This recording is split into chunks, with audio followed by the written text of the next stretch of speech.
for 1.5, our lesson is parent functions and their transformations. What you're going to learn today is you're going to be able to graph and transform functions in this form here. This is a mathematical form where each letter A, B, C, and D have to deal with transformations. And so you're going to learn what is a number in the front that multiplies due to how does it transform a function? What about a value multiplying the x on the inside? What does that do? What if I subtract a value? What if I add a value? How does that transform my equation? That's what we're learning today, is you'll be able to see transformations in this form and apply them not only in mathematical problems, but real world problems. Number 1 here is your attendance link. So if this QR code that I had up on the screen was not working for you, just click that link right there. Again, there's instructions for if you're having any problems. We'll get to the YouTube playlist, which also is listed here. And how we're going to get graded today are these 2 assignments. One's the lesson quiz. It's over the DOLs and the bell ringers that we're about to cover. And then your homework, or in a traditional classroom, what used to be homework is this Alex link. So that's everything you need to know.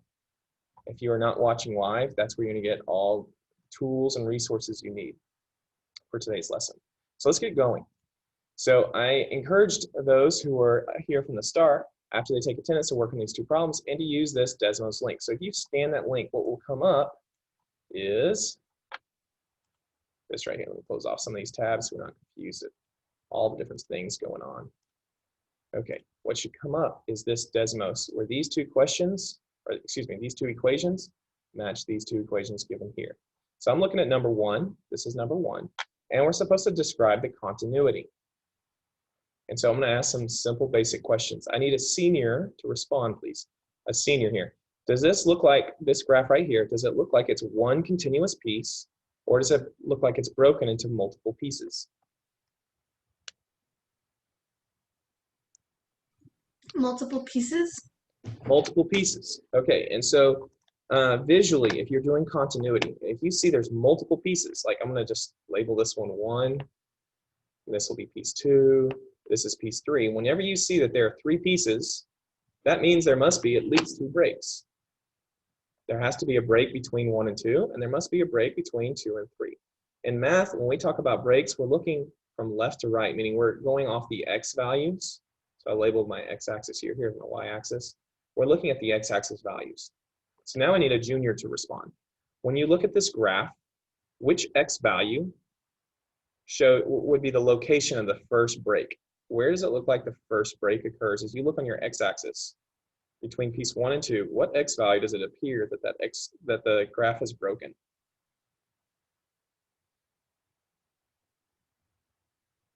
One. So I hear 1, and I agree that at x equals 1, there is a break right there. I do agree with that. However, sorry, this doesn't erase that well. That would not be what I would call the first break. That would be what I would call the second break. And I heard someone else just speak up. What was the other thing just said? -2. -2, very good. Let's look at a -2. So there's -1, here's -2. This value right there is where x equals -2. There is a break here. So we've found both breaks. This has a break at x equals -2 and x equals 1. Now back over on the bell ringer on what's your right side of the screen, I gave an example answer, how I would be looking for you to write your answer. It's saying like f of x has an infinite discontinuity at x equals 1. So what we've determined are the 2 values. What we have not determined is the type. Is it an infinite discontinuity, or what type of discontinuity is this? And so I want you to notice what you do is you look at what's happening to the graph at the spot of the break. So at x equals -2, this graph here on the left side is heading downward. Would you, whole class, would you agree or disagree with that statement? The graph is heading downward on this left side of the break. Agree. Agree. Okay. So as x is approaching -2, and anytime we talk about the left piece, so this is the break here, this piece is on the left, this piece is on the right of -2. If you're talking about the left piece, the way that you actually label this when it comes to limits is you put a little negative symbol, like where the power would be. That means the left piece. So on the left side of -2, our graph is heading downward. And the way you represent downward is by a negative infinity. So as x approaches -2, as this graph gets closer and closer to the -2 value, to this gray line, as this graph gets closer and closer to it, the y values are decreasing to negative infinity. That just means they're going downward forever. So the way you learned on lesson 1.3 to how to represent this is by a limit. And so in math, they use that little cursive L. They say LIM, which stands for limit. F of x, which represents y, is approaching negative infinity as x approaches or gets closer and closer to -2 on the left side of the graph. So that would be how you technically refer to what's happening right here. As the graph gets closer to -2, it's going down to negative infinity. Okay, now let's take a look at piece number 2 here. Would you agree with me that this piece, as we get closer and closer to -2, that this piece is getting really, really flat? Would you agree or disagree with that statement? Agree.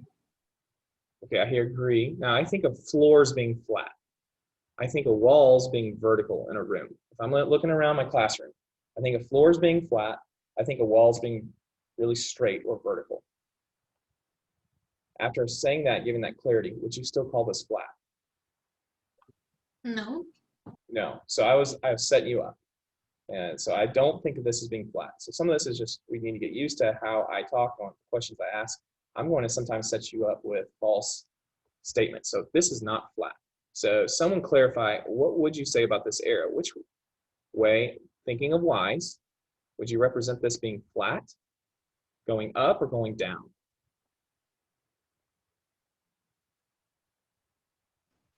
Going up. What is that? Going up. Okay. So as x approaches -2, and again, since I'm looking on the piece that's on the right of -2, I put a little plus here. That means the right side. The y's are going up. And that's represented by positive infinity.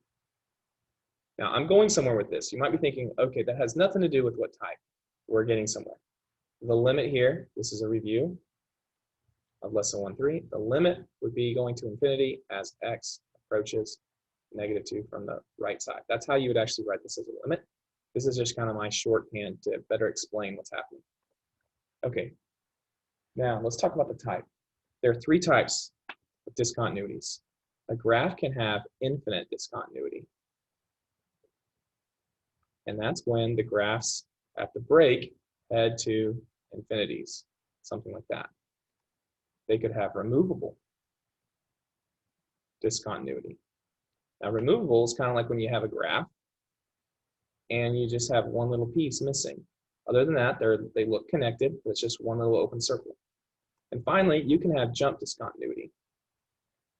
And that's when it's like you have a graph and it stops somewhere and it begins somewhere else, like you just picked up your pencil and set it down on a different location and it continued on. Now, looking at these 3 types of discontinuities I drew on the right, what does our graph match? Is it going to infinities? Does it look like one little open circle, but the rest of the graph connected? Or does it look like it's jumped? What has happened at -2? Infinite. Infinite. It's an infinite because the graph is going, the y values are going to infinities. This one negative, this one positive. It's an infinite discontinuity. And so the whole point of me taking all that time to walk through limits is 1, just to review it, and 2, is to point out whenever your graph breaks and goes to infinities, you call it an infinite discontinuity. So using the sample answer for this problem, we would say, f of x has an infinite discontinuity, and I'm just going to abbreviate. I'm just going to say infinite discontinuity at x equals -2. Now, that's not the only break here. There's a second break. As I think it was Henry pointed out earlier, I have this break in 1. So using the model, what does it appear that this type of break is? Does it look like an infinite break? Do these 2 pieces at the x value of 1 go to infinities? Does it look like it's a removable, just one little open circle between the two? Or does it look like a jump, like the graph just picked up and moved somewhere else? What does this appear to be right here? Jump. It's a jump. Very good. And specifically, I'm going to label with the open circles, closed circles using this equation. I'm going to explain it to you. This is called piecewise. The top expression represents these two pieces here. This bottom expression represents this piece over here in the piece number 3. How do I know that? It's because of the domain portions right here. This says if x is less than 1. So anything to the left of 1 came from this equation. Anything greater than or equal to 1 came from this equation. So on the right side of 1, be the bottom. Now, because this has an open circle here, I'm sorry, because this has the equal to symbol right there, that one's going to be closed, a closed dot right there. Why is it closed? Because I have the equal to sign underneath. And the way I think of it is like this. This symbol has more ink than this symbol. So the dot's going to have more ink than that one. This one's open. Why is it open? Because it's only less than. It doesn't have the equal to. So less ink means less ink. An open circle has less ink than a closed circle. And this is a jump.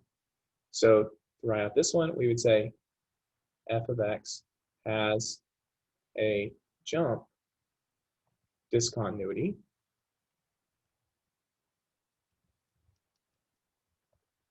at x equals 1. And to just complete this with limits, let's talk about the limits here. If you were going to write this as a limit, again, you'd have to write 2 limits. One for the left side of the break, one for the right side of the break, just kind of like I did here, 2 limits. And so, I'll do a different color here. This left limit, it's on the left side of 1. So it's on the left side of 1. The y's, it appears to me, is stopping at 0. And on this piece right here, as x approaches 1 from the right side, the y is stopping at, let's count it up, it looks like a half. But notice that this is a 10 on the y-axis, which if that's a 10, that means this is an 8, this is 6, this is a 4, this is a 2. So what is halfway up to 2? What is in between 0 and 2? What number? 1. 1.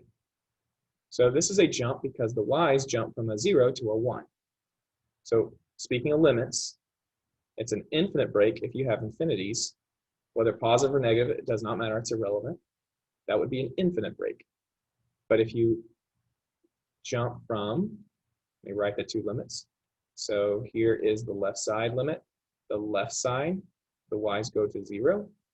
And on the right side, 1 plus, the y's go to 1. Since the values jump from 0 to 1, we call it a jump. So there's 2 breaks. And we did that all from the visual representation of the graph. Now let's look at number 2 real quick. And I'm just going to ask the class who've been here a while. I told you there was going to be 4. Was anybody able to determine where both values of the breaks occur on number 2? It's a little tricky. You're just joining us. Here's the picture of the graph. It only appears to have 1 break, but there's a second on there. Was anybody able to find it?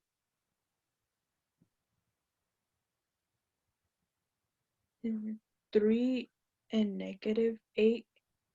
Ashley, way to go. Ashley's saying if we look at -8, it's -1, 2, 3, 4, 5, 6, 7, 8. She said there should be 1 there. Class, do you agree or disagree with her that there's a break at -8? Agree. Agree. Now, if you were only using what I call your eyeball test, does it look like there's going to be a break at x equals 3? Does it look like there's going to be 1? No. No, but Ashley was right. There is going to be 1 there, right there. So let's determine what's happening. I'll go a little bit faster this time. What type of break is occurring at -8? Is it infinite, removable, or a jump? Infinite. Infinite, I agree, because on the left side, we're going down to negative infinity as the x approaches -8. So this is the left side, so I put a minus. actually negative 8. The y's go down to negative infinity. Okay, and on the right side, here's the right side. What are the y's doing on this side? They're approaching positive infinity. Positive infinity, very good. Since they're approaching infinities, you would write g of x, this equation's named g of x as infinite. I don't have much space here, so I'm going to infinite discontinuity at x equals negative 8. Okay, now let's check out 3. Now 3 doesn't look like much, but here's one of the nice tools about Desmos. If you're on your Chromebook, you'll have to use your mouse, and it's probably a little bit harder, but if it's hard for you, I want you to look at my screen. Are you able to, on my screen, is it large enough for you to realize that I have a solid dot moving on my screen right now? Can you see that blue dot that's moving? Yes. Yes. Okay, good. So watch my blue dot. And if you're on your cell phone, by the way, you just touch your screen and it'll give you that little dot as long as you're touching the graph. Watch what happens when I get to the x value of 3. So right now my x value is almost 0. There it's at 0. And I'm moving it. Watch what happens when I get to x equals 3. Now I have to be perfectly exact. So I want that dot right on the line. Watch what happens to that dot, solid dot. What happened to it? It becomes an open circle. It becomes an open circle. And so I want you to look on the right side of the screen. I can't move my mouse, otherwise this dot disappears. On the right side of the screen, down low, what type of break does this now resemble? Whoops, I did move my mouse. There we go. It's a removable. Does it look like an infinite? Does it look like removable or jump? removable? It's a removable. That's how removable appears. So I'm just going to right click for a second because it'll freeze it. Okay, so now I can write when x equals 3, whoops, the right click went away. G of x has removable discontinuity. Fit in there, removable discontinuity at x equals positive 3. Okay, so all of that was done visually. I did all that only using visual. In math, if you just rely on visuals, though, it can get you in trouble. Sometimes you need to know algebra. Sometimes you need to know how to use a different type of what we call representation. So now I'm going to show you how we could have done all this using tables. So now that we know what the answers are, let me show you how you can use tables. So on Desmos, I'm going to pull out my equations again. I need to clear this off. Otherwise, it's going to all get messed up. And so right now, I had the equations showing. If I hit this little gear button, it says Edit List. And I hit that little gear button. There is this, it looks like a Microsoft Excel table right there. If you click that, it'll convert it to a table. So these values now become a table. And so if you were only going to use a table, it would become basically a guess and check. So the values that automatically show are -1, -2, 0, 1, and 2. Sorry, I got dyslexic there. Started at -2, then -1, 0, 1, and 2. And all these are the y values. Now, I want you to know these look like crazy numbers, but these places are defined because those are actual values. But if I started my list, say, at -10, and the way to do that is I'm just going to type in -10, and then I'm going to type in -9, -8, -7, what happened there? Let's try it again. -6, -5, -4, -3. I'm just going and showing more of a table. I already have -1, 0, 1, 2. I'm going to go all the way to 10. Okay, as you look at this list, what do you notice about -8 and 3? They're both undefined. Undefined. Look at the picture, what happened. So anywhere I had an x value listed, it placed a dot. That's x of -10, -9. At 8, there is no dot.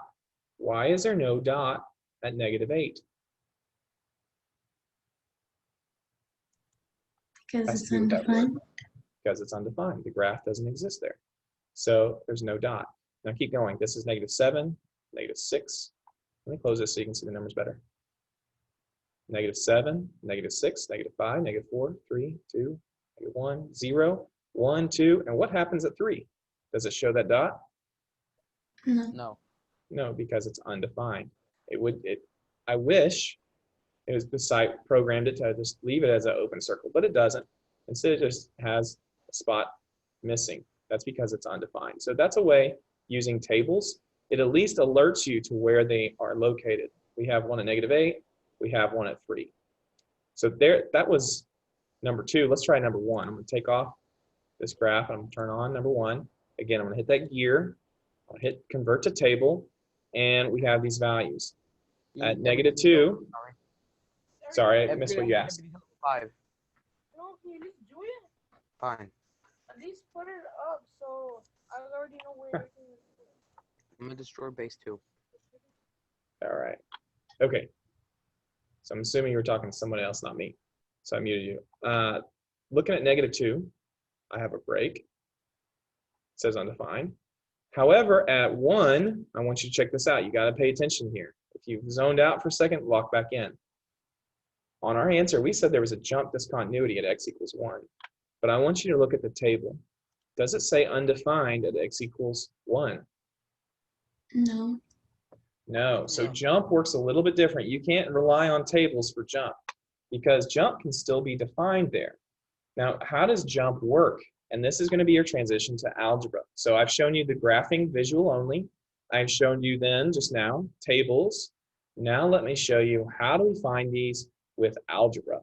With algebra, you do this. And I'm going to clear all this ink. I hope you have it down because I'm about to clear it.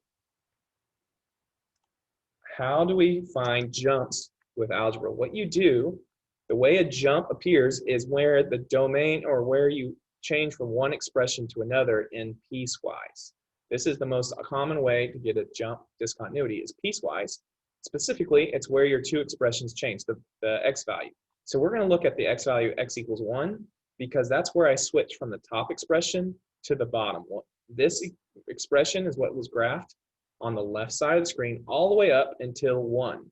At 1, since it was not equal to there, it became an open circle right there, and then this one's a closed circle once again because this is equal to there. So here's how you determine if you have a jump. You plug in the x value to the expression. So if I've had 2 times 1 squared minus 2 over 1 plus 2, what I'm doing is I'm plugging in the 1 to the top expression. 1 squared is 1, I'm following PEMDAS. So parentheses, exponent, 1 squared is 1, multiply times 2 is 2, subtract 2, I get 0. Bottom, 1 plus 2 is 3. What is 0 divided by 3? Mm, 0. 0. 0. So the y value here is 0. When I plug in 1 down here, let me change colors. I have 2 minus 1 squared. Well, 1 squared is 1, so 2 minus 1 is 1. A jump occurs if these two numbers do not equal. Since 0 does not equal 1, we have a jump discontinuity. 0 does not equal 1, so it's a jump. It would not be a jump if they equaled each other. If we had 0 and 0 or 1 and 1, then it wouldn't be a jump at all. The graph would meet perfectly. Let me show you. If I change my equation just slightly,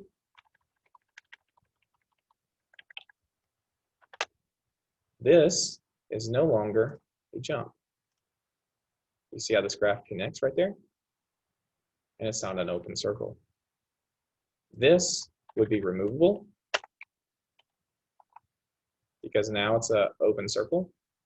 That would be removable. Sorry, let me get my mouse out of the way. Let me get that point. So hard to get. I need to zoom in. Maybe it'll help me. There you go. Notice that's an open circle. That would be removable. This is nothing. This is continuous at x = 1. It's not just this. It's not continuous there, but it is continuous right there now because it's a solid dot. So that's how you find jump by algebra. Is you plug in the values of a piecewise equation and you check to see if they're equal to each other or not. If they're not equal, it's a jump. If they are equal, it's not a jump. Now, what about removable and infinite? The easiest way to explain that is to go to number 2. This is where we need to factor. A removable discontinuity occurs whenever you can cancel a factor. So g of x, let me start here. I'm going to factor the denominator. And so our first lesson in the school year, we talked about how to factor trinomials. I use the terms a times c and b where a is the number of x squareds, which in this case is 1. A equals 1. B is 5. And C is negative 24. Okay, so we have 1 times negative 24. And B is 5. I'll give you a second. I'm going to write out the list. I want you to find the two values, m and n, that multiplied to be negative 24, but add to be 5. I'll give you about 15 seconds. I'm going to write out the possibilities. It could be a 1 and 24. I'm going to write out the different factors. I'm going to ignore the negative for now. Could be 2 and 12. Could be 3 and 8. Or it could be 4 and 6. Those are the only sets of numbers that can multiply to be a positive 24. Which ones of these can somehow be combined to make a 5? 3 8 and 3.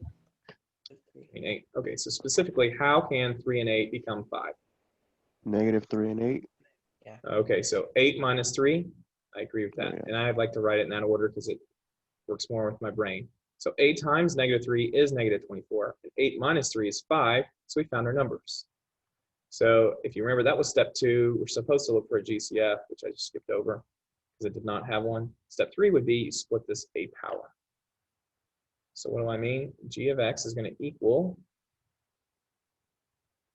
let me leave all this, you split the a power. So instead of it being a squared, it becomes an x in the front, plus the 8 that we just found, and an x over here. That x times x gives me the x squared, and the minus 3. Okay, so that's what we learned how to do in the first lesson of the school year, is how to factor that. Now that I'm in this form, here's how you get a removable discontinuity.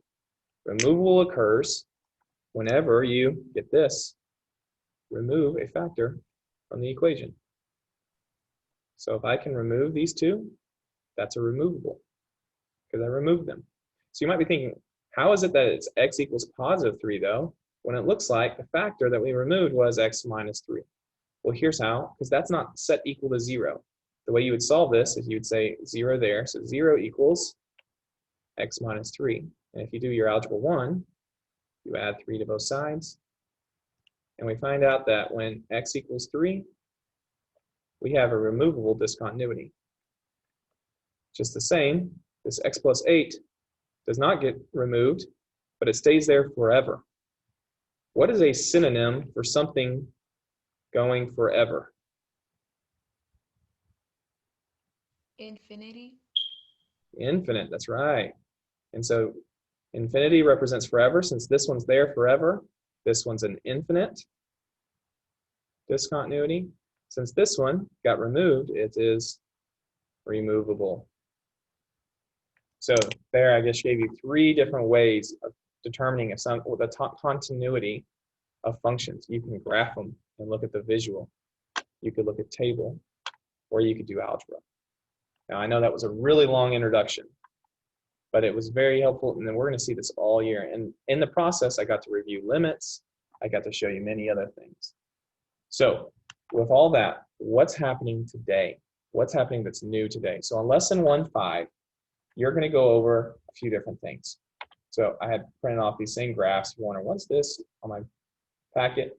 That was if we were in class. That's how the Inspire would show you the graphs. I just did the equations over here, though.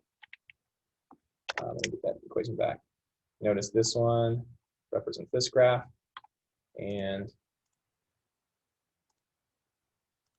this one here was the same as this graph.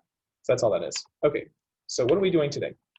Today we're going to look at parent functions and transformations, if you remember me saying that at the beginning of class. So the parent functions you're going to look at, there's 8 today. We'll look at the 0 function, also known as constant function, a linear or identity, quadratic, cubic, square root. This calls it reciprocal. I usually call it rational. It comes from the ratio 1 over x, absolute value, and greatest integer.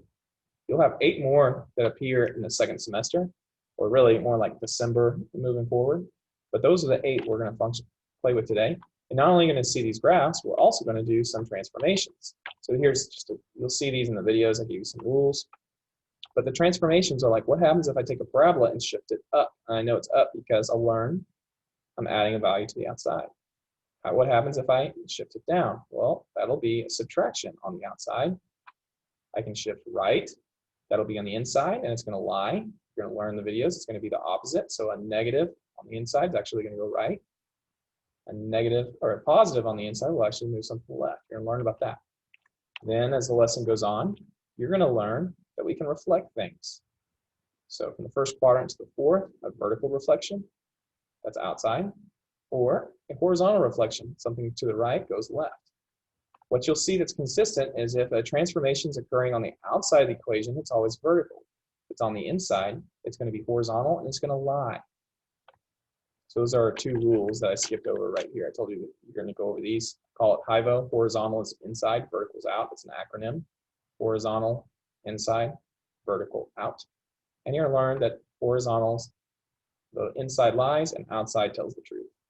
So something on the inside like this will lie, and it's going to be horizontal. Something on the outside will be vertical, and it'll tell the truth. So I'm just giving you a general overview. I know we have the YouTube lessons to walk you through it. And there's one more thing that can happen.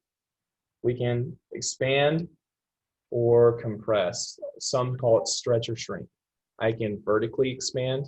I can vertically compress. I can horizontally compress or horizontally expand. It follows the same rules. If the value is on the inside, it's horizontal and lies. If it's on the outside, it's vertical and it tells the truth. So those are the transformations you're going to see today's lesson.